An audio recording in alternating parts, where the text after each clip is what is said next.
Dans ce nouvel épisode de Travail et moi, j'ai le plaisir de recevoir Anaïs Le Digarché qui nous raconte son parcours, de plusieurs années de précarité au succès dans son activité d'indépendante.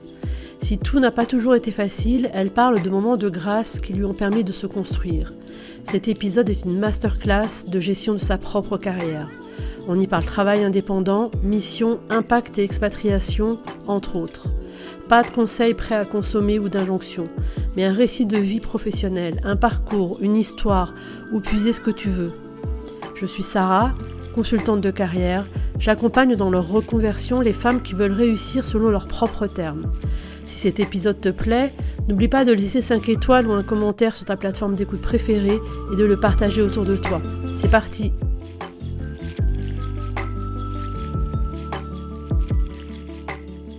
Aujourd'hui, j'ai le plaisir d'accueillir à mon micro Anaïs Le Digarché. Bonjour Anaïs. Bonjour Sarah.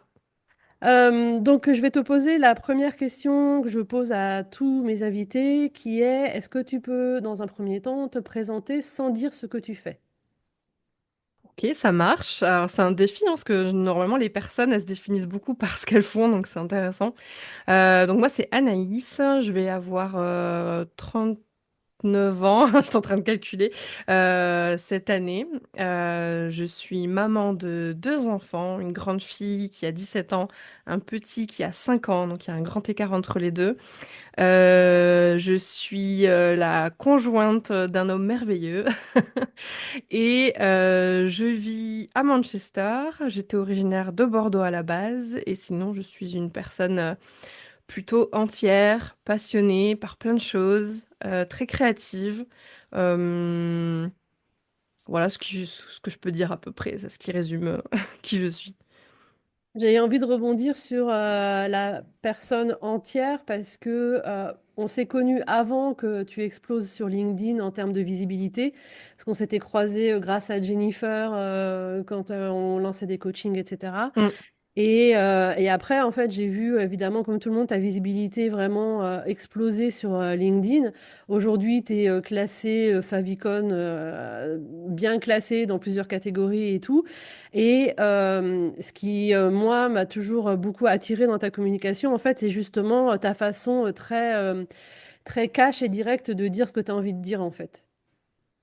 Ce qui est un exercice pas évident, pas facile, mais bon après ça fait un peu bateau ce que je vais dire, mais euh, je peux pas faire autrement en fait. Je ne peux pas. Déjà, je suis une personne qui sait pas mentir. Je suis nulle dans le mensonge en général. Donc, pour moi, ouais, l'honnêteté, la vérité, c'est vraiment des valeurs fortes. Et je pense que c'est peut-être ça que tu perçois, parce qu'effectivement, je sais pas communiquer autrement qu'en étant moi, ce qui donne parfois lieu à de la spontanéité et parfois des maladresses aussi, hein. Il y a le revers derrière quand tu as cette facette-là.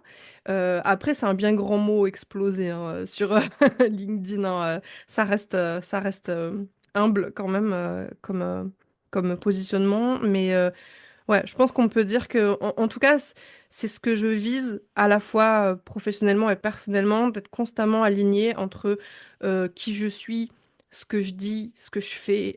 Pour moi, c'est hyper important et c'est un point sur lequel je suis moi-même vigilante euh, et exigeante par rapport à mon entourage et mes clients, ce qui fait que je suis assez sélective, on va dire, comme personne.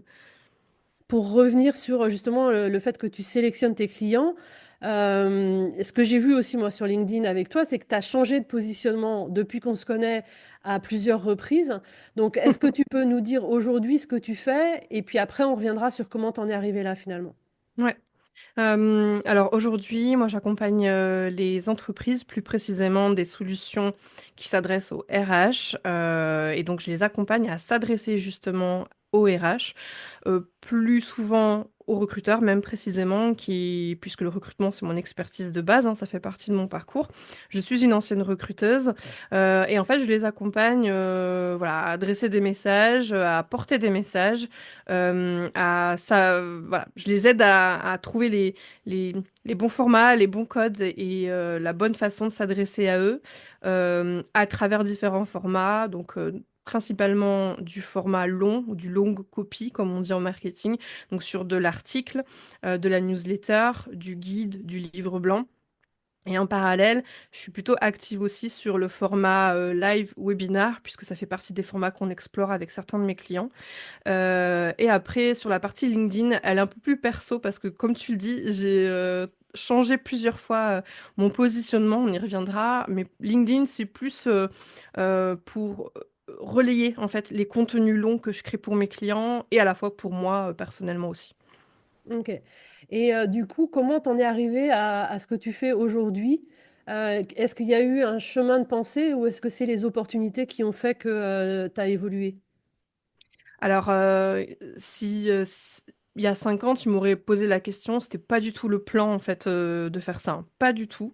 Pour revenir 5 ans en arrière, donc il y a 5 ans, c'était en 2020. J'étais encore recruteuse à l'époque, mais en tout cas 2021, quand j'ai lâché le recrutement, moi, mon objectif, c'était dans la continuité de ce que je voulais faire à travers le recrutement, d'avoir un impact positif sur cet écosystème parce que je croyais beaucoup au fait qu'il y avait beaucoup de choses à améliorer dans le recrutement que j'arrivais pas à faire à mon niveau en tant que recruteuse. Je me sentais assez bridée, surtout en travaillant en cabinet, parce que l'environnement forcément a un impact hein, sur notre liberté d'action. Et donc, le premier plan, ça a été la formation et le coaching. C'est comme ça qu'on s'est connus aussi. Mmh. J'étais un peu entre deux. J'avais à la fois envie d'accompagner les personnes en recherche d'emploi, accompagner un peu cette quête de sens. C'est un truc qui m'appelait fortement, que j'avais envie d'explorer. Et en parallèle, j'avais vraiment envie d'accompagner le public de recruteurs, de RH, sur des questions notamment de marketing RH, de marque employeur, d'amélioration des pratiques en recrutement. Et c'est un double format. J'ai exploré ma première année d'entrepreneuriat.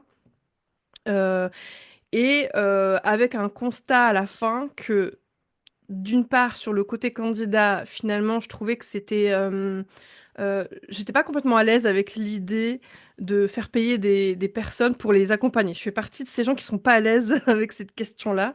Non pas que je dis pas que c'est mal, hein, attention, mais c'est moi. C'est vraiment moi, mon rapport avec ça, qui était compliqué. Et d'autre part, former, coacher des équipes recrutement, j'en arrivais à cette frustration finale post-formation ou accompagnement où j'avais la sensation de pas aller au bout des choses et que finalement les équipes passaient difficilement à l'action une fois mon intervention passée et je trouvais un côté très frustrant à ça et je répondais pas complètement à ce besoin que j'avais vraiment d'avoir un impact visible, de sentir que ce que j'apportais était vraiment utile en fait. Et en parallèle de ça, le cheminement s'est fait comme ça par opportunité finalement. J'ai Thalys, le blog de Thalys, la TS, qui m'a contacté une première fois parce que Sylvia, fait partie de l'équipe Content, avait vu que j'avais déjà écrit, alors de manière bénévole, sur le site de l'Optimisme, que tu connais peut-être, qui Mmh. œuvre pas mal pour les questions QVCT, carrière, sens au travail. J'aimais déjà écrire, c'est quelque chose que j'aimais beaucoup faire, que je faisais déjà quand j'étais recruteuse, hein. J'avais déjà écrit des articles que j'utilisais pour mes candidats d'ailleurs, pour les briefer, les coacher sur leurs entretiens. Et donc en fait, elle a repéré un de mes articles gratuits. Elle m'a dit, est-ce que ça te dirait d'écrire pour ta lise? J'ai dit oui. Entre-temps, j'ai Culture RH qui m'a sollicité, pareil, par le biais du réseau, quelqu'un m'a recommandé, et Culture RH m'a sollicité pour quelques articles. Et en fait, de fil en aiguille, ça a pris de l'ampleur. Thalys m'a sollicité de plus en plus pour d'autres contenus. Culture RH m'a fait animatrice officielle de leur webinar, et c'est devenu une activité mensuelle que de travailler avec Culture RH. Et finalement, j'ai eu pris goût. Et en fait, je me rendais compte que ce besoin d'avoir un impact dans cet écosystème, j'arrivais à y répondre d'une autre manière. Donc, non pas à travers la formation ou le coaching, mais à travers les contenus que je crée. Et ça, je le réalisais quand, de temps en temps, des gens m'écrivaient en off pour me dire: «Ah, j'ai lu ton article sur la diversité et l'inclusion, mais tu sais quoi, on s'est appuyé sur ça pour travailler notre politique d'inclusion dans notre entreprise». Waouh! Ou quelqu'un qui m'écrit pour me dire: «Ah, j'ai vu le webinar sur tel sujet, ça fait du bien de voir une approche comme ça, on voit que vous comprenez les RH». Et en fait, à partir de là, je me suis dit: «OK, j'ai trouvé». En fait, c'est ça qui combine à la fois mon besoin de création, de créativité pour lequel je me sentais assez bridée en entreprise et en tant que recruteuse, et à la fois cet impact que j'avais envie d'avoir, ça a vraiment réuni en fait tout ce que je voulais. Et ça répondait aussi à mon envie donc d'indépendance, de travailler à mon rythme, parce que la chance que j'ai aujourd'hui, c'est que bah, je crée du contenu, je travaille à distance, mes clients sont en France, moi à Manchester, je, j'ai le rythme que je veux. Là, tu vois, je te disais en début, avant le podcast, je disais que j'étais malade, j'avais une infection, bah, ça fait 3 jours que je peux pas trop bosser, mais ça, c'est un luxe que je peux me permettre parce que je suis à mon compte. Donc, j'ai réussi à réunir tout ça, mais c'est par pur opportunisme finalement. Il n'y avait aucun plan il y a 5 ans. J'avais pas du tout prévu ça il y a 5 ans. Mm. T'avais pas prévu ça, mais en même temps, tu publiais déjà du contenu sur LinkedIn. Et Oui. moi, quand j'ai commencé à être recruteuse complètement par opportunité aussi, c'était pas dans mes plans. J'avais jamais été recruteuse de ma vie et tout. Bah, en fait, je lisais tes posts et tes articles en vrai. Et ça me donnait des bases sur les choses auxquelles j'aurais pas forcément pensé ne venant pas du Mhm. recrutement en fait. Mhm. En voulant avoir une pratique éthique, mais sans connaître le cadre vraiment défini du métier. Et du coup, j'ai appris plein de trucs avec des comptes comme le tien et avec des contenus comme Mhm. le tien, tu vois. Mhm. Donc, ce que je trouve hyper intéressant, c'est justement de faire le lien parce que souvent, quand on travaille avec des personnes qui veulent se reconvertir ou quand on parle de métier et d'impact, les gens pensent immédiatement métier d'aide, soutien. Tu vois, par exemple, typiquement, on dirait un coach qui accompagne des personnes dans le retour à l'emploi a un impact, quelqu'un qui écrit du contenu, pas forcément. Alors qu'en fait, ce que tu nous racontes, c'est que finalement, pour faire changer l'écosystème, le contenu est vachement plus efficace en tout cas, joue sur une échelle différente que celle d'aller accompagner Mhm. individuellement des personnes ou de faire de la formation auprès de personnes qui vont pas forcément acter derrière, poser des actions derrière par rapport à la formation, en fait. En fait, je dirais pas que le contenu est plus efficace que de la formation du coaching. Je dirais que moi, en tout cas, en ce qui me concerne, je suis plus efficace avec la création de contenu qu'avec la formation et le coaching. Pourtant, je pense objectivement que j'étais plutôt une bonne formatrice. J'ai la pédagogie, enfin, j'ai une certaine diplomatie, une certaine pédagogie dans ma manière de communiquer, mais pour autant, je pense que finalement, c'était pas ça, l'axe qui me convenait, le moyen qui me convenait, c'était pas celui-là. Donc je dirais pas que le contenu est plus efficace, mais en tout cas c'est celui dans lequel j'excelle le plus. Parce que moi aujourd'hui je côtoie des formateurs, des coachs, et j'en vois qui sont excellents. Enfin, tu la connais peut-être, mais je connais très bien Johanna Bouy, qui est coach pour des cabinets de recrutement. Moi je l'admire énormément parce que quand je vois ce qu'elle fait, c'est ce que j'avais envie de faire il y a 5 ans et que j'ai pas réussi à faire. Euh, elle accompagne des dirigeants, elle accompagne des équipes recrutement et c'est hyper carré, c'est hyper quali et elle voit les résultats de ses actions de formation. Et moi, c'était cette partie-là qui me manquait. Donc, il manquait un truc dans l'équation pour que je sois vraiment une excellente formatrice ou coach. Et je m'étais même formée au coaching. Donc, comme quoi, ça suffit pas. Il y a vraiment une un panel de compétences et je pense que je les avais pas toutes. Mm. Et puis finalement, et ça me va, je suis très bien, je suis très à l'aise avec ça parce que finalement, je pense que j'ai vraiment trouvé le truc et qui fait aussi écho avec ce que je voulais faire quand j'étais enfant. Quand j'étais petite, je disais que je voulais être écrivaine ou chanteuse, de choses différentes, mais qui finalement se retrouvent un peu à travers ce que je fais aujourd'hui. Je parle derrière un micro quasiment tous les jours. Je prends la parole et j'écris donc sur le web. Et donc c'est assez drôle quand on fait ce lien entre l'enfance et l'âge adulte, je trouve. Mm. Bah, dans la majorité des personnes que j'ai eues à mon micro dans le podcast, en fait, on retrouve cette donnée-là, c'est-à-dire à un moment, elles arrivent dans une situation professionnelle et elles se disent, ah bah oui, mais en fait, quand j'étais petite, parce que c'est surtout des femmes, je voulais faire ça et c'est pas si éloigné finalement de ce que je Mm. rêvais en tant qu'enfant, quoi. Oui. Et ça peut prendre du temps avant de se trouver. Ouais. Et du coup, comment t'étais arrivée initialement au recrutement et aux ressources humaines? Alors moi j'ai eu un parcours sans aucun sens. C'est un peu dans la logique hein, des 5 dernières années dans l'entrepreneuriat. Mes années en tant que salarié ont été tout autant euh, illogique, hein. Donc, si tu veux, j'ai arrêté les études très tôt et avec pour conséquence une longue période de précarité, hein. J'ai mis 10 ans avant vraiment de me stabiliser et de trouver ma voie finalement. Les 10 premières années, ça a été des CDD, des missions intérim qui se sont accumulées, et des périodes de chômage et avec un statut de maman solo. Donc, c'était 10 premières années compliquées et en même temps assez enrichissantes. Alors maintenant, c'est facile à dire une fois qu'on a passé le cap, mais en tout cas, qui ont été assez riches d'un point de vue euh, développement personnel, quoi. J'ai beaucoup appris sur moi-même, j'ai grandi, voilà, j'ai traversé pas mal de choses. Mais si tu veux, c'est l'année 2014 ou fatiguée, lassée de pas trouver de stabilité et avec comme moteur ma fille du coup à l'époque, je me suis dit non mais il faut que je reprenne mes études. J'ai vu ça comme alternative à pouvoir enfin trouver un CDI, parce que c'était un peu le Graal, hein, c'était avoir un CDI et me poser et pouvoir être sereine avec ma fille. Et donc j'ai sollicité plusieurs écoles de commerce qui proposent des titres RNCP accessibles à des jeunes adultes, donc des titres certifiés enfin, professionnels, quoi, tu vois. Et parmi les écoles que j'ai sollicitées, il y avait donc l'école de la Chambre de commerce de Bordeaux, où je suis allée donc passer un entretien pour voilà, me renseigner sur l'alternance dans leur école.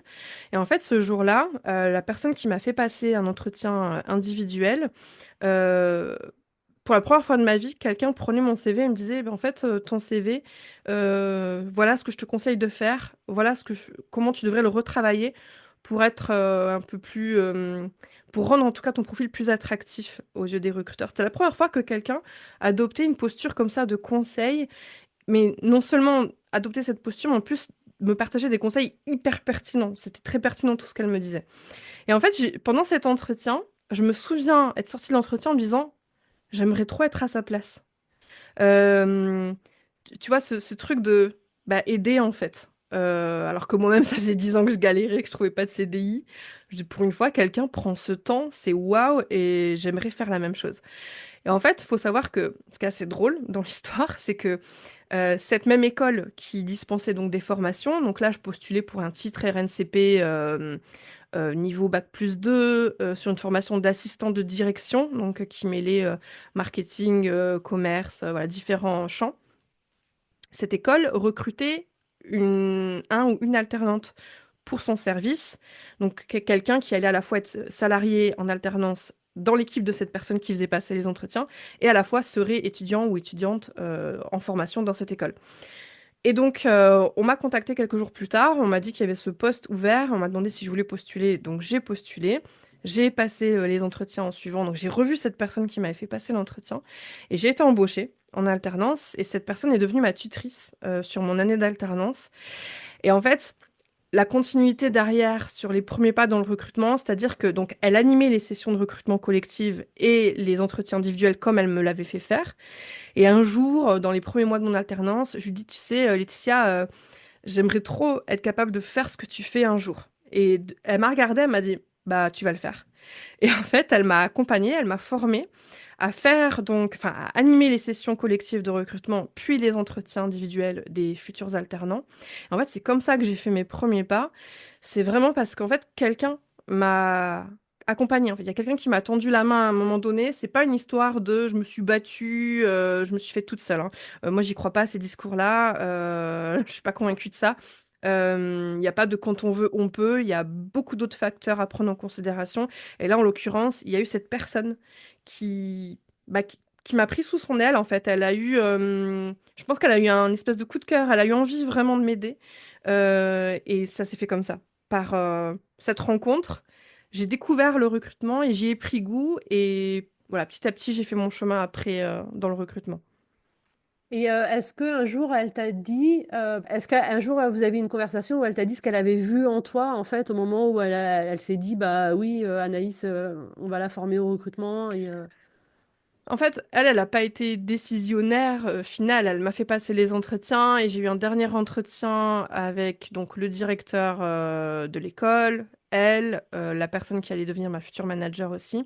Et en fait, un jour, elle m'a dit, tu sais, tu étais donc en concurrence avec une autre candidate et donc le directeur a eu, alors c'est pas forcément une bonne chose parce qu'il y a des biais qui entrent en compte, de toute évidence, mais il y a eu cette volonté de d'aider quelqu'un d'un point de vue social, en fait. C'est ce que j'ai compris après. Elle m'a dit, il s'est dit, voilà, elle est jeune, elle a une enfant, tu sens qu'elle a envie de se sortir de cette situation, on va lui donner sa chance.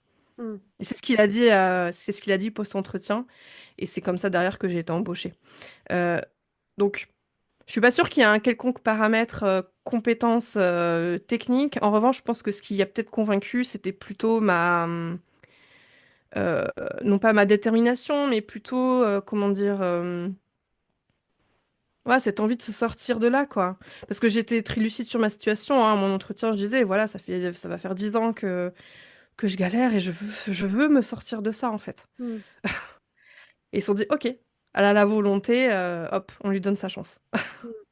Mais après, quand elle t'a, du coup, quand tu lui as dit, tu sais, moi j'aimerais bien faire ce que tu fais toi, et qu'elle t'a dit, bah écoute, tu sais quoi, tu vas le faire, et elle t'a formé vraiment sur les entretiens et tout, ça, c'était pas quelque chose qui était dans ton parcours de formation à la base. Non, c'était pas prévu. Ça faisait pas nécessairement partie de ma fiche de poste.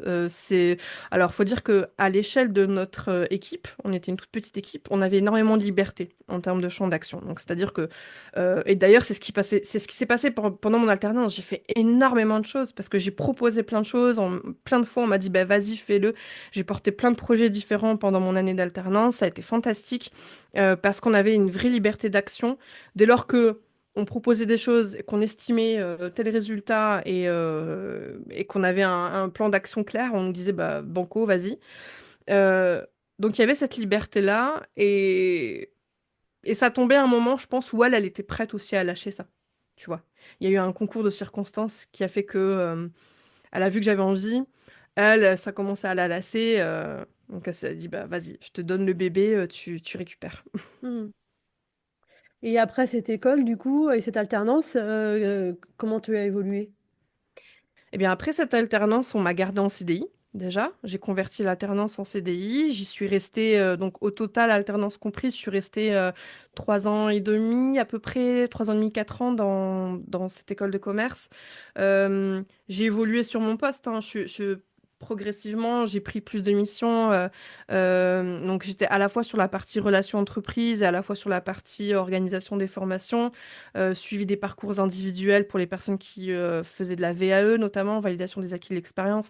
Donc, le champ était assez large, mais c'était vraiment la partie recrutement, moi, qui me bottait le plus. Enfin, ouais, j'adorais. Quand on allait sur les salons, salons d'étudiants, j'aimais vraiment cette partie où bah, on devait se rendre visible aussi. Donc, tu vois, ça commençait déjà un petit peu à cette époque-là. Euh, euh, Ma manager, elle m'encourageait tout le temps parce qu'elle voyait que j'adorais la com et à chaque fois, elle m'encourageait. Tu vois, j'ai commencé à utiliser LinkedIn, etc. Et finalement, le recrutement est devenu tellement un sujet qu'à l'époque, j'ai commencé, tu vois, à faire de la veille. Je suivais le blog de l'école du recrutement qui, à l'époque, s'appelait Linkhumans. Et en fait, à un moment donné, je me suis dit, j'aime trop tout ce qu'ils partagent sur leur blog, mais j'ai pas un poste aujourd'hui qui me permet de m'aventurer plus, d'explorer davantage des missions en recrutement parce que j'avais un poste beaucoup trop large. Enfin, tu vois, les missions que je te cite, c'était vraiment couteau suisse, quoi. Et donc, du coup, à partir de là, on a une de nos entreprises partenaires qui nous prenait des alternants chaque année, Adecco. J'apprends que ça recrute et je suis contactée par une responsable d'agence avec qui on travaillait, qui me dit, Anaïs, on recrute dans notre agence sur un poste de chargé de recrutement. Est-ce que ça te tente de passer les entretiens? Parce que voilà, on avait discuté, je lui avais dit que moi, le recrutement, ça m'intéressait. Et en fait, c'est comme ça que j'ai basculé du côté obscur de la force, où j'ai quitté un poste plutôt généraliste bah, pour un poste en agence intérim. Ce qui, contrairement à ce que je croyais à l'époque, n'a rien à voir avec du recrutement tel qu'on l'entend, parce que travailler en agence intérim, c'est vraiment un monde à part, hein, pour ceux qui écoutent et qui sont effectivement dans l'écosystème recrutement, vous voyez où je veux en venir, mais travailler en agence intérim, c'est hyper intéressant, hein. Moi, j'ai appris plein de choses. Il y a des aspects que t'as pas forcément dans un cabinet de placement ou en entreprise quand tu es interne. Il y a des aspects comme l'aspect social, qui est très fort en agence intérim. Alors en particulier l'agence où j'étais, on était dans une petite agence rurale. euh, Au contact de beaucoup d'industries, dans un bassin d'emploi où il y avait beaucoup d'industries. Donc voilà, c'était des métiers très terre à terre, très techniques, un public, une population directe. Voilà, j'aimais bien, les rapports étaient directs, les choses étaient dites, il n'y avait pas de fioritures. Enfin, voilà, tout était, je sais pas comment définir, quel mot mettre dessus, mais euh, tout était sincère, quoi. Il y avait cet aspect que j'aimais beaucoup dans l'intérim. Mais c'était majoritairement de la gestion de planning en fait. Quand tu bosses en agence intérim, bah en fait tu joues au puzzle quoi. Tu places des gens sur des plannings pour tes clients quoi. C'est donc il y avait pas cet aspect encore que moi j'avais vraiment envie d'explorer. Je me voyais trop faire du sourcing, du booléen. C'était ça dont je rêvais. Enfin quand j'y repense maintenant avec du recul, je me dis mais j'étais folle et inconsciente. Et, euh, et en fait, quelques mois plus tard, j'ai été débauchée par un cabinet de recrutement. Et là, c'était vraiment le truc, wow, ça y est, le Graal arrive, je vais pouvoir bosser en cabinet. Et évidemment, bah, derrière, s'ensuit un peu la désillusion parce que c'était pas comme je l'imaginais, parce que c'était la réalité du cabinet. Bah, un cabinet de recrutement, c'est un centre de profit, c'est chiffres, chiffres, chiffres, c'est des tableaux affichés dans l'open space avec le classement des meilleurs recruteurs. C'est chaque semaine, on te demande combien de candidats t'as appelé. Enfin voilà, c'était ça la réalité aussi. Euh, Cependant, je dois l'admettre, j'avais une grande liberté dans ma façon de travailler et dans la gestion de mon portefeuille client qui m'avait été octroyé. C'était hyper appréciable. Je bossais presque un peu comme en indépendante parce que finalement, on n'avait pas vraiment de management, ce qui n'est pas forcément une bonne chose non plus, mais ça a mis du temps avant qu'on ait un vrai manager, parce qu'avant ça, on n'avait pas de manager dans notre équipe. Donc il y avait cette liberté que j'aimais beaucoup. Et puis surtout, ça m'a aussi permis de développer encore plus cet aspect communication que j'aimais beaucoup. C'est à partir de là où là, vraiment, j'ai pris LinkedIn en main. Donc c'était en 2018, tu vois. Euh, j'ai commencé à réfléchir. Alors, j'étais en plus sur une niche très spécifique. Donc ça m'a permis vraiment de travailler sur ce que je pouvais dire comment, en fonction de ma cible, j'ai vraiment commencé à me familiariser avec ces codes du marketing RH. Et j'y ai pris vachement de plaisir. D'ailleurs, quand on avait des nouvelles personnes qui intégraient le cabinet dans mon antenne bordelaise, souvent on me demandait d'aller former sur LinkedIn les personnes qui arrivaient. Euh, un jour, j'ai mon manager qui, devant tout le monde en réunion, sur le partage d'écran vidéo pro, à montrer un article que j'avais écrit. Ah, regardez, c'est des initiatives comme ça qu'on veut. Regardez ce qu'elle a fait Anaïs. Hyper gênant. Mais tu vois, déjà, c'était déjà là, en fait. Il y avait déjà cette envie de communiquer et de, de parler haut et fort, quoi. J'avais des choses à dire, en fait. Je crois que c'était ça. Il y a quelque chose de cet ordre-là. J'avais des choses à raconter et à dire. Euh, donc, tu vois, le cheminement recrutement, il s'est fait comme ça, jusqu'à ce que je me retrouve ensuite à Manchester pour des raisons perso, enfin, par rapport à mon conjoint, pour son boulot, on a décidé de partir ensemble à Manchester. C'était une opportunité pour lui. J'ai travaillé à nouveau en cabinet RH à Manchester. Donc, RH, cette fois-ci, c'était plus généraliste, c'était pas que du recrutement. Mais c'était la dernière expérience qui m'a fait dire, bah, du coup, qui m'a amené à cette réflexion dont je parlais sur les 5 dernières années, à savoir, j'ai envie d'avoir un vrai impact, parce que là, je sens que je ne l'ai pas encore là. Il manque des trucs pour y arriver. Mm. Et du coup, quand vous êtes arrivé à Manchester, tu as trouvé du travail rapidement et tu as travaillé en anglais directement sans te poser de questions. Comment ça s'est passé? Alors ça, c'est une sacrée aventure. En fait, on est arrivé en 2010. Attends, je suis perdue dans les années là. 2019. Ouais, c'est ça, 2019 en fait. On est arrivé en 2019 à Manchester. Enfin, fin d'année 2019. Et en fait, les choses se sont faites un peu dans la précipitation, dans la mesure où on savait qu'on allait à un moment donné partir à l'étranger, parce que le travail de mon conjoint imposait qu'à un moment donné, il devrait partir à l'étranger pour sa carrière. C'est un paramètre important. Et en fait, les décisions se sont prises dans le courant de l'été 2019. On a dû très vite se séparer de nos meubles, mettre notre maison en location et organiser un déménagement en 2 mois express pour arriver à Manchester à la rentrée 2019. Et entre-temps, bah, moi, je suis tombée enceinte. Donc, quand on est arrivé à Manchester, j'étais enceinte. J'avais un niveau d'anglais, bon, Je me débrouillais, on va dire, mais pas du tout suffisant pour du professionnel. Ça, c'est clair et net. Donc, non, j'ai pas trouvé un emploi tout de suite. Ça a été très compliqué au départ, au démarrage.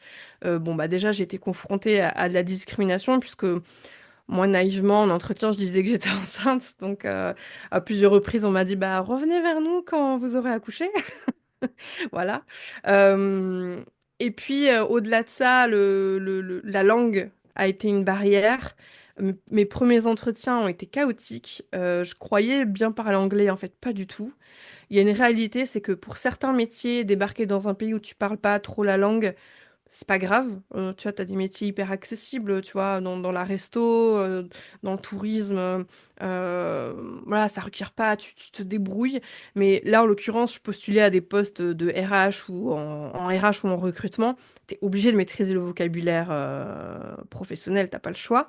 Donc les premiers entretiens, j'en ai un souvenir très douloureux où la recruteuse, d'abord en échange par mail, elle me propose un entretien et je lui dis est-ce que c'est possible de faire l'entretien en visio. Parce que je suis plus à l'aise en visio que par téléphone, est-ce que c'est OK? Et en fait, elle m'appelle, elle me prend au dépourvu sans me prévenir, pas de planification, elle m'appelle au téléphone et me fait faire l'entretien au téléphone. Et en fait, au bout de quelques questions, quand elle a compris que je lui faisais répéter plusieurs fois les questions, que je semblais des fois pas comprendre, elle a mis un terme à la conversation. Elle a dit, écoutez, c'est pas possible, on peut pas embaucher quelqu'un qui, de toute évidence, parle pas suffisamment bien, ne serait-ce qu'au téléphone. Donc là, c'était un peu la claque. Et de toute façon, j'ai eu mon petit garçon suivant quelques mois plus tard et j'ai pris ce temps comme une opportunité pour justement travailler mon anglais. Et j'ai suivi quelques cours pour me rendre employable dans les mois qui ont suivi, sachant qu'il y a eu le Covid entre-temps quand même. Donc ça a été une arrivée en fanfare, notre arrivée à Manchester. Une année très compliquée. Et donc après, une fois que donc tu as pris le temps avec ton bébé, tu as développé ton anglais et tout ça, et finalement tu as trouvé du travail en RH plus qu'en recrutement ou plutôt en recrutement? Alors, plutôt en recrutement. En fait, ce qui s'est passé, c'est que le Covid est intervenu entre-temps. Il y a eu beaucoup de licenciements au UK. Donc du coup, je me suis retrouvée sur un marché encore plus compliqué que quelques mois auparavant, puisque j'étais en concurrence avec beaucoup de Britanniques qui étaient sur le carreau à cause des licenciements. Donc c'était encore plus complexe de trouver un emploi. Alors j'étais plus enceinte, je parlais mieux anglais, mais il y avait bah, voilà, le marché qui faisait que c'était compliqué. J'étais pas prioritaire, entre guillemets, hein. Entre un Britannique qui a l'expérience au UK et une Française qui maîtrise pas complètement la langue et qui a pas d'expérience localement, le choix a été fait, tu vois. Mm. Euh, En fait, ce qui m'a sauvée, entre guillemets, c'est que à cette époque-là, je prends LinkedIn à bras-le-corps. Je me rends bien compte qu'au UK, LinkedIn, c'est un vrai sujet. Tout le monde utilise LinkedIn. C'est beaucoup plus démocratisé qu'en France à l'époque. Et du coup, je me dis, vas-y, je vais à fond. Je vais à fond sur LinkedIn. Donc à cette époque, j'avais déjà un réseau pas mal, hein. Je pense que je dois avoir pas loin de 10 000 abonnés en France. Et j'ai trié mon LinkedIn. J'ai dégagé une bonne partie de mes contacts pour me construire un réseau britannique.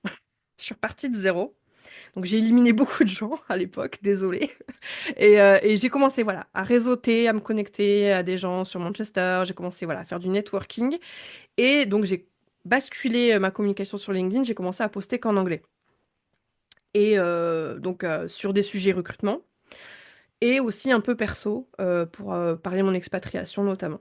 Et au bout de quelques mois, en fait, c'est une recruteuse, enfin une manager d'un cabinet de recrutement à Manchester qui m'a repéré, qui m'a contacté grâce à mes contenus sur LinkedIn. Et qui m'a dit, bah, en fait, j'ai besoin de quelqu'un de francophone dans mon équipe à Manchester. Et en fait, c'est le fait que je parle français qui m'a permis de décrocher cette opportunité parce que ils avaient un marché sur l'Afrique de l'Ouest, donc francophone, en plus du reste dans le monde, quoi. Donc ils avaient besoin de la double compétence, anglais et français. Donc, j'ai pu me faire repérer grâce à ma création de contenu sur LinkedIn et aussi par la compétence que d'autres n'avaient pas forcément du fait que bah, je parlais français.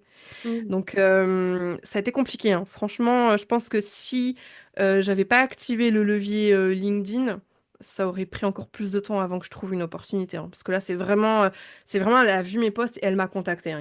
C'est Hmm, vraiment ça, hein, ce qui s'est passé. hmm. Ok, c'est intéressant parce que, ok, elle avait besoin de la compétence français, donc déjà tu rentrais dans une niche de personnes ayant fait du recrutement parlant Mm. français, étant à Manchester, mais en fait, tu n'aurais pas eu LinkedIn, elle t'aurait jamais repéré, elle n'aurait jamais su qu'il y avait cette personne-là dans son bassin Oh, d'emploi ah non. qui était disponible. Pas du tout. Bah non, non, non, non, elle m'aurait pas vu, hein. Ça c'est sûr. Mm, Surtout que faut savoir que bah, au UK, il n'y a pas cette culture comme en France d'aller sur les job boards, sur les sites d'emploi. La culture au UK, c'est priorité LinkedIn. Tout le monde va sur LinkedIn, quel que soit le secteur, hein. Faut pas croire, même sur des secteurs. Même sur des métiers très techniques, tout le monde est sur LinkedIn. La preuve en est, moi derrière, quand j'étais embauchée, alors j'étais sur des missions, pas que recrutement, mais sur la partie recrutement, je sourçais beaucoup de profils techniques et je n'utilisais absolument que LinkedIn. Donc, mm, tu vois, au final, ça démontre bien que bah, LinkedIn est sur tous les secteurs, sur tous les fronts. Et oui, pour le coup, ça a été vraiment le canal différenciant, parce que sans ça, non, elle m'aurait pas repéré, c'est sûr. mm. Et pourquoi est-ce que, alors là c'est une question plutôt vraiment LinkedIn, mais pourquoi est-ce que tu as enlevé des gens de ton réseau du coup pour redémarrer Bah, parce qu'en fait, sur LinkedIn, avoir une grosse communauté, c'est bien, mais il faut surtout qu'elle soit ciblée, sinon ça n'a pas de sens. Il faut que les contacts que tu ajoutes sur LinkedIn, ils soient qualifiés. Sinon, bah, tu t'adresses à une population qui a aucun intérêt à lire ce que tu écris. Donc, je suis partie de ce postulat et donc j'ai retravaillé mon réseau. Donc, je suis allée trier, je suis allée retirer des contacts qui ne faisaient plus sens à l'époque pour aller ajouter davantage de contacts déjà anglophones et des contacts locaux sur Manchester, puisque mon objectif c'était de trouver du boulot à Manchester, et puis plus largement UK pour étendre aussi le réseau. Pour la petite anecdote, hein, quand j'ai tiré un trait sur ma vie de salarié et que je me suis lancée à mon compte, euh, j'aurais pu me dire, bah, je le fais à Manchester, puisque j'habite là. Des fois, on me dit, mais t'as des clients à Manchester? Et en fait, pas du tout. Parce qu'il faut savoir que quand on est venu à Manchester, au départ, on était là pour 3 ans. Bon, maintenant, ça fait 5 ans, mais... Mais il y a un objectif final avec mon conjoint que l'on revienne en France. Et c'est dans les tuyaux, c'est le projet sur lequel on travaille. Enfin, lui surtout, parce que ça dépend beaucoup de lui. Mais on est censé revenir en France. Donc, si tu veux, stratégiquement parlant, pour moi, c'était plus logique bah, de rebasculer sur l'audience française. Et de toute façon, entre nous, je me voyais pas crédible sur l'audience britannique parce que à l'époque, ça faisait à peine un an que j'étais vraiment sur ce marché. Et puis j'avais beau bosser dans une boîte sur Manchester, on était sur une envergure internationale et j'avais pas une expertise propre au marché britannique parce que moi, j'interagissais et je recrutais des personnes partout dans le monde en fait.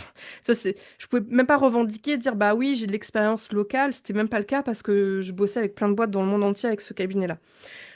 Donc, et assez naturellement aussi, peut-être par esprit de j'ai besoin de renouer avec mes racines, la France me manque. Pour moi, c'était naturel en fait d'aller vers le marché français, tu mm, vois. Et donc, j'ai dû à nouveau retrier ma base LinkedIn en 2021. J'ai à nouveau rasé. Et en fait, là, bon, aujourd'hui, je suis pas loin de 20 000 abonnés, mais j'ai fait un reset complet, bah, c'était en 2021, tu vois, donc c'est depuis 2021 que là, je retravaille mon réseau et que j'atteins presque 20 000. C'est un travail bah, depuis 2021, en fait. mm. Ouais. Mais ouais, ouais, mais, moi, ton réseau, je le suis. Du coup, je sais pas en quelle année on avait fait ce live, enfin, ce meeting en ligne avec Jennifer. Mais je te suis depuis ce moment-là, en fait. Ouais, Et ouais, j'ai vu ton réseau changer. J'ai vu ta communication changer aussi. Et c'est hyper intéressant à suivre aussi de l'extérieur, d'ailleurs. c'est un cas d'école, hein. Ben, carrément, ouais. Parce que, ouais, alors en fait, j'ai changé mon réseau et j'ai recommencé à zéro. Et aujourd'hui, Ouais. je suis dans le classement Favicon. Voilà ce que- Mais c'est la preuve de, tu vois, de l'importance d'avoir une audience qualifiée. Enfin, en fait, c'est la base sur LinkedIn ou ailleurs. C'est que quand tu veux bah, adresser des messages, faut les adresser aux bonnes personnes. Et donc, faut travailler ta cible, faut travailler ton vivier. Donc, tu vois, des fois, je vois Et c'est pour ça que je te dis que ça, finalement, ça n'a pas trop de sens, les histoires de classement ou de grosseur de la communauté, parce que moi, je vois dans l'entourage LinkedInien des personnes qui ont des grosses communautés, qui font beaucoup de likes, mais quand tu regardes les commentaires ou les likes, qualitativement, pour moi, on n'y est pas parce que quand tu vois des gens qui veulent s'adresser au RH, par exemple, et qui finalement ont 500 likes et que les trois quarts, c'est des personnes qui occupent des fonctions qui n'ont rien à voir avec les RH, pour moi, t'es à côté de la plaque. C'est que ta cible n'est pas qualifiée. Donc, ça veut rien dire le nombre de likes, ça veut rien dire le nombre de personnes qui te suivent sur LinkedIn, ça veut rien dire les classements, parce que les classements, ils se basent sur ces mêmes chiffres. Pour moi, c'est ce qui a du sens. Et d'ailleurs, j'en parlais dans mon post LinkedIn d'aujourd'hui. C'est tout ce qui se passe en off, les retombées derrière. Moi, je le vois quand, bah là, comme aujourd'hui, tu vois, on discute et instinctivement, tu me parles de LinkedIn.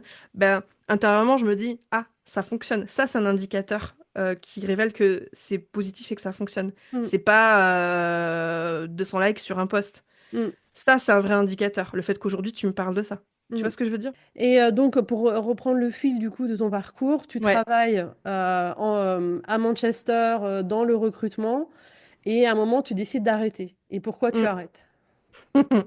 Alors, il y a eu plein de facteurs, hein, mais déjà, un des premiers facteurs, c'est que je trouvais plus d'intérêt à ce que je faisais, plus de sens. Je comprenais plus pourquoi je faisais ça.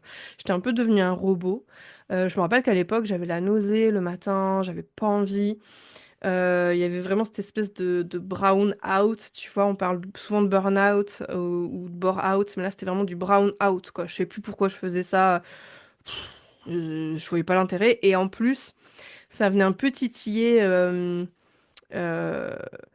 mes valeurs, on va dire, parce qu'il faut savoir que le cabinet pour lequel je travaillais est un cabinet spécialisé dans l'industrie des ressources naturelles.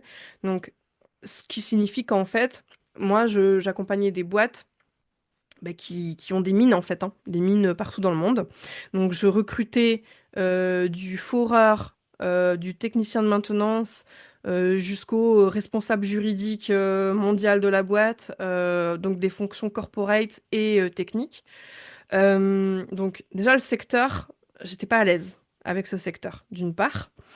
Euh, et de deux, on a beau, je pense, se former sur une langue, j'étais jamais complètement moi, enfin jamais complètement à l'aise quand je menais des rendez-vous, des entretiens en anglais.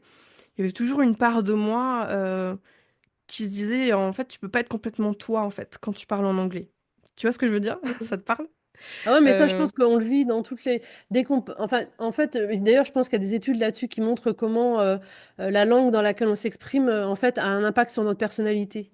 ouais, On change d'attitude et de comportement en fonction de la langue dans laquelle on s'exprime. ouais, Et ouais, la langue que tu parles a un impact sur la posture que tu adoptes, en fait, quand tu es en bien train sûr. de. Surtout dans le travail.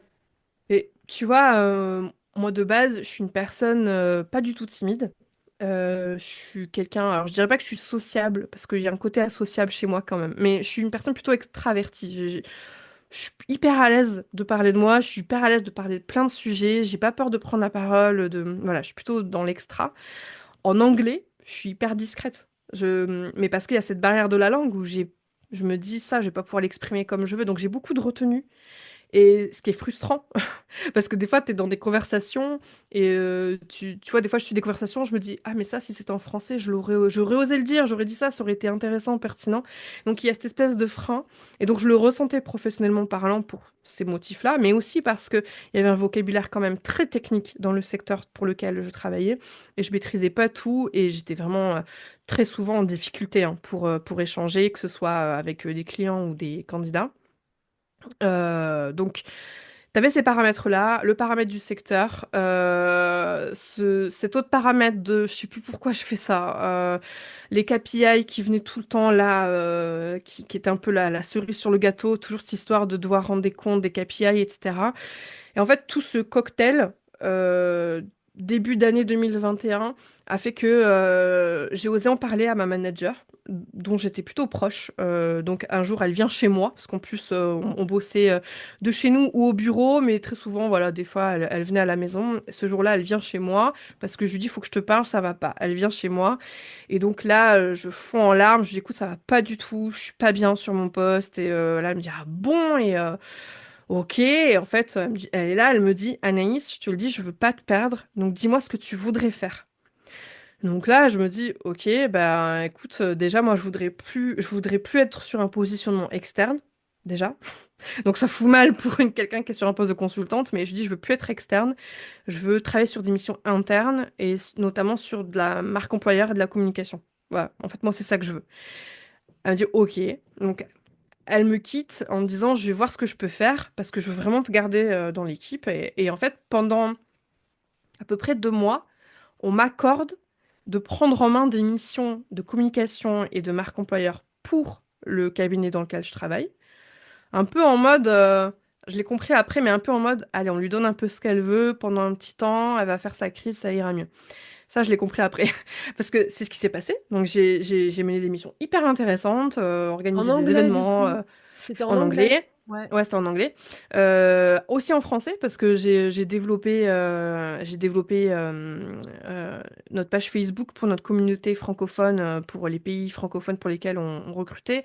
Et ça avait bien marché. Enfin, j'ai pu mener plein de projets. Et puis au bout des 2 mois, est arrivé un moment fatidique où ma manager euh, m'a fait une visio et m'a dit, tu sais, Anaïs, bon voilà, la direction est en train de me dire que ça peut pas continuer. On a un centre de profit, là, t'apportes pas de résultats palpables financièrement parlant, donc on va pas pouvoir continuer. Donc, mais il y a deux options, c'est soit tu décides de reprendre ton poste tel qu'il était, soit tu nous quittes. Donc de là, je me dis, bon, bah écoute, je vais réfléchir.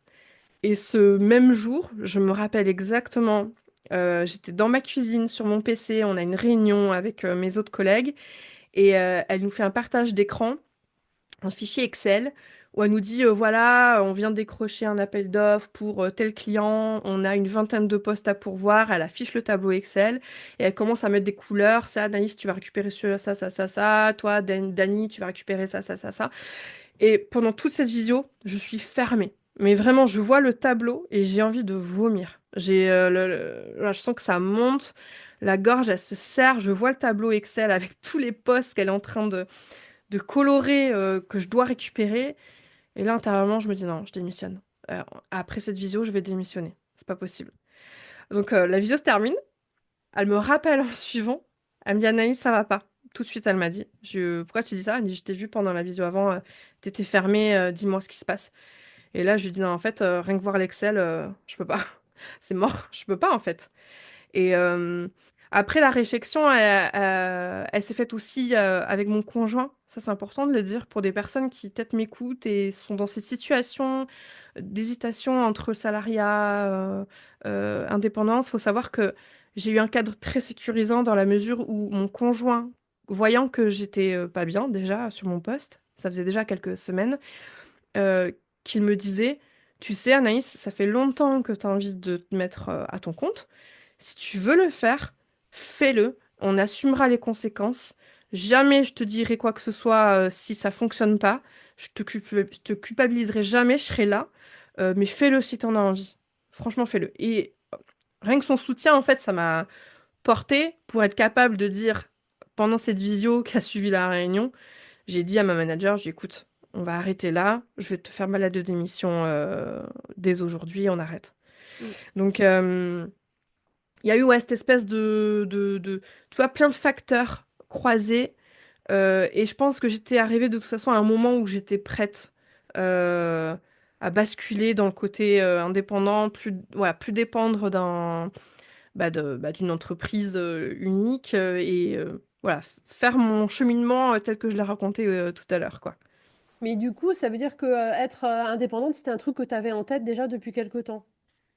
En fait, quand on est parti à Manchester, j'avais déjà cette envie de faire de la formation et du coaching, puisque c'était le premier plan. Et je m'étais toujours dit que quand on reviendra en France, je le ferai. Bon, on n'est pas revenu en France tout de suite. pour le coup. Mais quand il y a eu cette période où j'étais très mal sur mon poste en cabinet, et que mon conjoint m'a dit donc cette phrase, il m'a dit mais fais-le, vas-y, mets-toi à ton compte. Il a ajouté, il m'a dit mais tu sais, on est en période post-Covid, les gens ils bossent tous à distance. Donc qu'est-ce que tu risques? Tu peux faire plein de choses à distance, vas-y quoi. Et vraiment, je pense que c'est important de le dire que le soutien de l'entourage, même si pour autant il faut pas non plus que ce soit ça qui porte une décision, il faut que la décision elle soit individuelle, hein.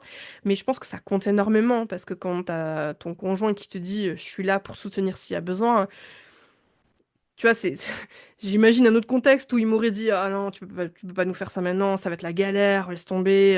Bah, tu vois, quand tu es face à ce discours, forcément, t'es moins enclin à te lancer. Mm. Donc ça compte énormément d'avoir le soutien des autres. Mm. Ouais, clairement, enfin, moi, je rencontre suffisamment de personnes, et en particulier de femmes, dont le partenaire n'est pas en soutien de leur décision d'être indépendante, et c'est extrêmement compliqué, en fait. Ouais. Oui, Alors que j'imagine bien. Mm. c'est des peurs qui sont projetées, en fait. La peur Ouais. de plein de choses, mais c'est des peurs qui sont projetées et pas forcément une objection ferme et définitive, quoi. Ouais, je pense que ça peut être source de conflit en plus. Donc, je- pour autant, je pense qu'il faut pas que ça freine l'ambition. Enfin, je trouve que ça serait dommage de se freiner parce que le conjoint soutient pas. Mais après, évidemment, ça fait une différence, on va pas se mentir, tu vois. Ouais, bien sûr. Mm. Ok. Et donc, tu l'as évoqué tout à l'heure, cette envie de rentrer en France à un moment ou à un autre. Mm. Et est-ce que parfois, tu as une envie de redevenir salarié ou pas du tout? Alors, je l'ai parfois, c'est très épisodique. Des fois, il y a des moments dans l'année. Là, j'avoue que ça fait un petit moment que ça me l'a pas fait. La dernière fois que ça a dû m'arriver, c'était il y a un peu plus d'un an. Mais par phase, je vais aller regarder des offres. Ça m'est déjà arrivé. Ça m'est même déjà arrivé de postuler à des offres. Donc il y a des phases comme ça. Et je pense que c'est des phases, quand ça m'arrive, en tout cas, c'est des phases où je suis un peu en mode, faut que je change des choses dans ce que je suis en train de faire. En fait, c'est révélateur que j'ai besoin de retravailler sur mon positionnement, ma stratégie, etc. Souvent, c'est juste révélateur de ça parce que, en vrai, aujourd'hui, mon quotidien, tel qu'il est, il me va trop bien en termes d'équilibre entre le perso et le pro, à moins que demain, je trouve une entreprise qui me dise, t'as pas d'horaire, tu bosses au livrable, au résultat, on regarde pas à quelle heure t'embauches, à quelle heure tu débauches, tu prends du temps quand t'as envie, on va pas te micromanager.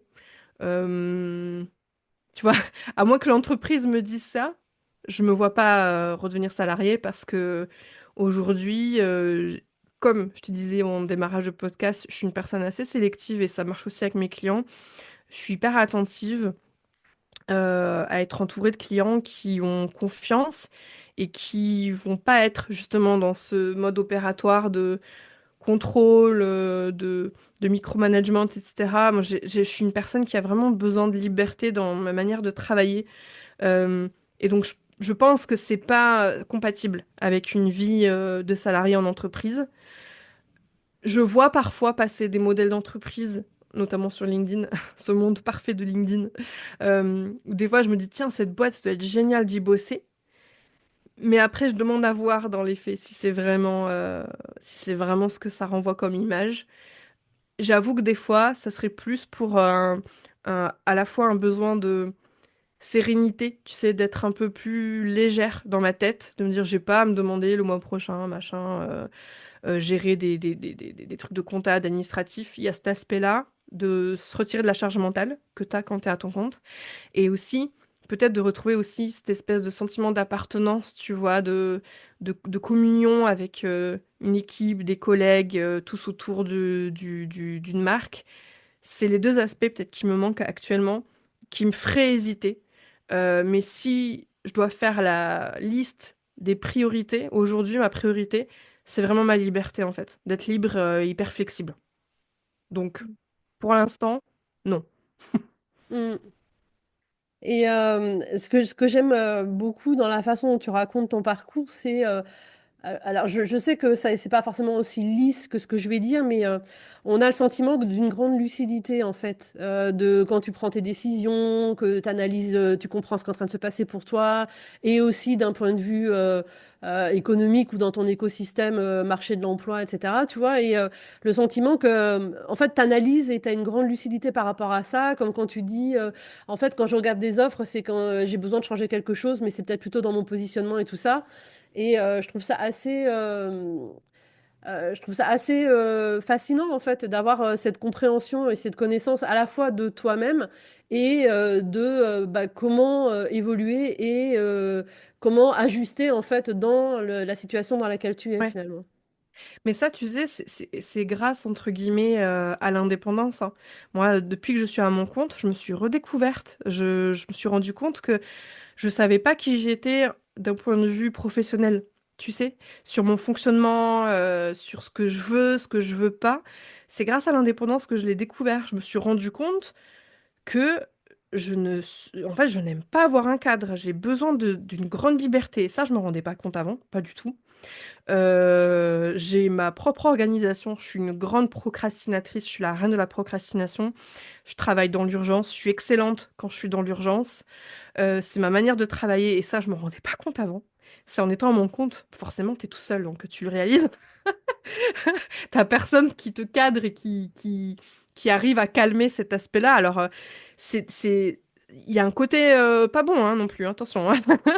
Ça se travaille parce que quand tu procrastines et que t'as pas la capacité à un moment donné de, tu vois, te recadrer, ça peut partir en live. Donc, j'ai cette capacité à le faire, mais tu vois, je pense que c'est pas fait pour tout le monde, l'indépendance. Je pense qu'en vrai, ma personnalité et mon fonctionnement sont pas compatibles avec de l'indépendance. C'est ça qui est assez contradictoire. Euh, de base, je suis pas le bon profil pour être à son compte, mais j'ai réussi à composer, à ajuster avec ma manière de travailler, mon fonctionnement pour que ça marche. Mais c'est là peut-être le haut là, c'est que attention, se lancer à son compte, ça demande vraiment des vraies réflexions, tu le disais tout à l'heure, sur comment je vais m'organiser, comment je vais, voilà, est-ce que je sais ce que c'est qu'une stratégie, est-ce que je vais être capable de me mettre un plan d'action et de le suivre, est-ce que je vais être capable de m'ordonner, de pas partir dans tous les sens, d'avoir quand même un minimum de rythme dans ma semaine, que ce soit pas non plus à l'arrache. Enfin, ça demande une discipline en fait, hein. Faut être autodiscipliné. Ça n'empêche pas d'avoir des travers comme moi j'en ai, tu vois, sur la procrastination. Mais il y a quand même cette notion d'autodiscipline. Et aussi, je pense que, en tout cas dans mon cas, il y a la passion qui fait que ça mobilise. Euh, je me suis rendu compte avec les années, et là ces dernières années encore plus, que quand j'étais salariée, il me manquait un peu ce feu-là, cette passion, qui fait que très souvent sur des postes, j'ai fini par m'ennuyer, par me lasser. Et je pense que je suis quelqu'un, c'est peut-être le cas d'autres personnes, mais là je parle de mon expérience, j'ai besoin d'être mobilisée par une passion. Il faut qu'il y ait un truc qui m'anime en fait. Sinon, je me lasse et je m'ennuie. Et là, tu vois, ça va faire, je vois, ça fait un peu plus de 3 ans maintenant que je bosse notamment avec Thalys sur la création de contenu.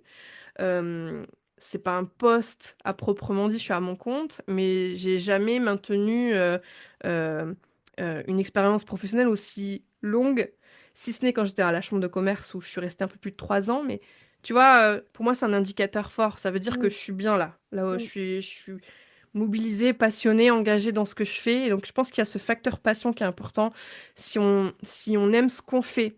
Et qu'en plus, ça répond à un besoin d'une cible, bah, on a le bon combo déjà, tu vois. Mm.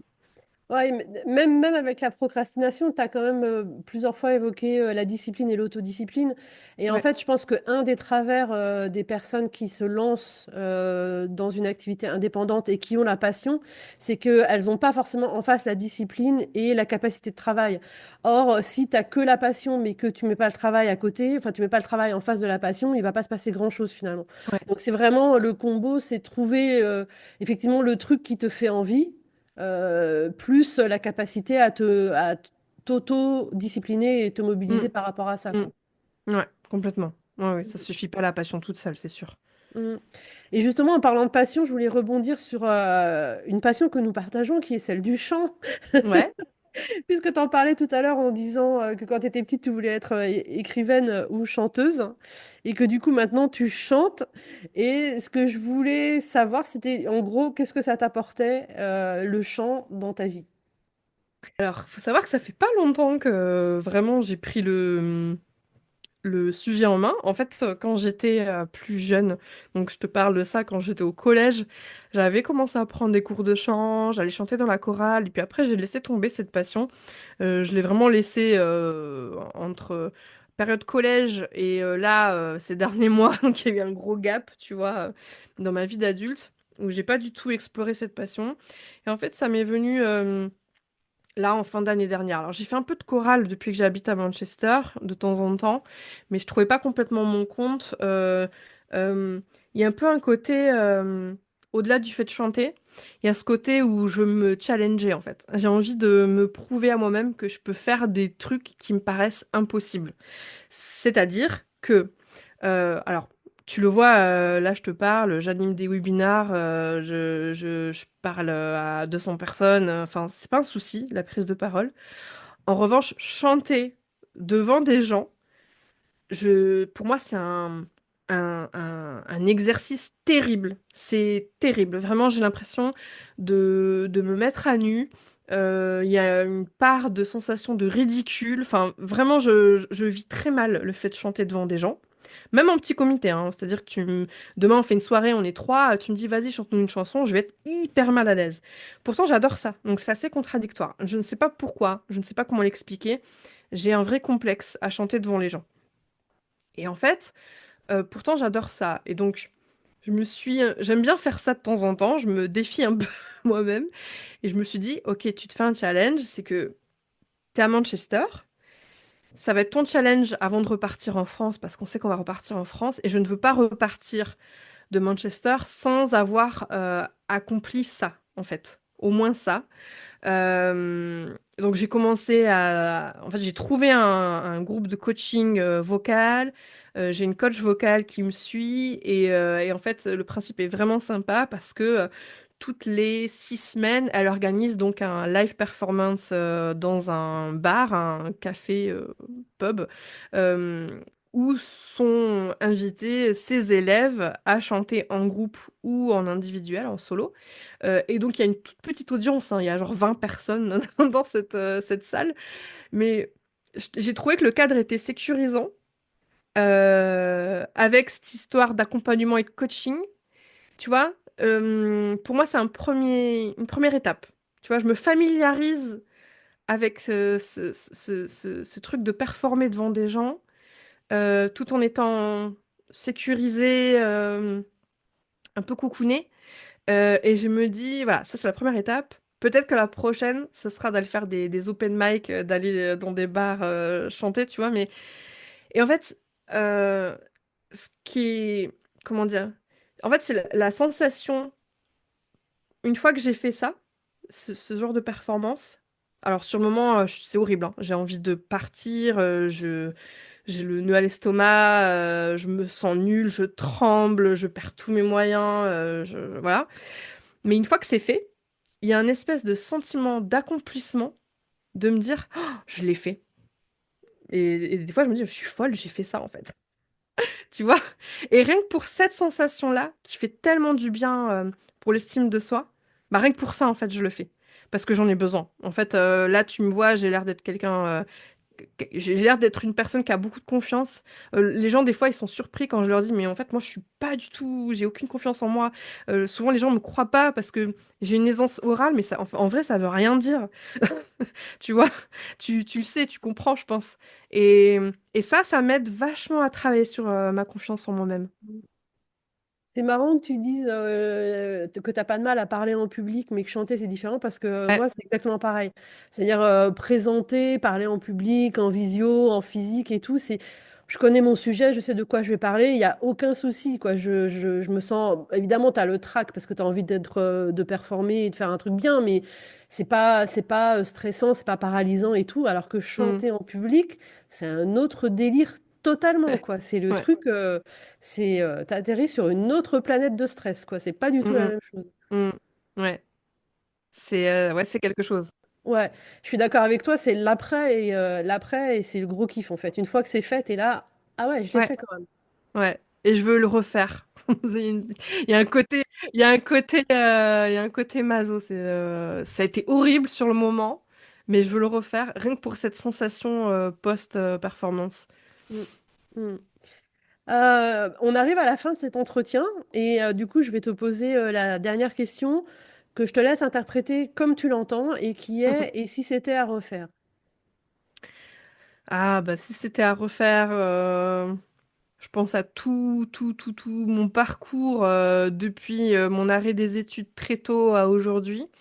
Il y a une part de moi qui dirait non, Anaïs, c'est une erreur, n'arrête pas tes études si tôt, attention, c'est pas les bons choix, tu vas galérer.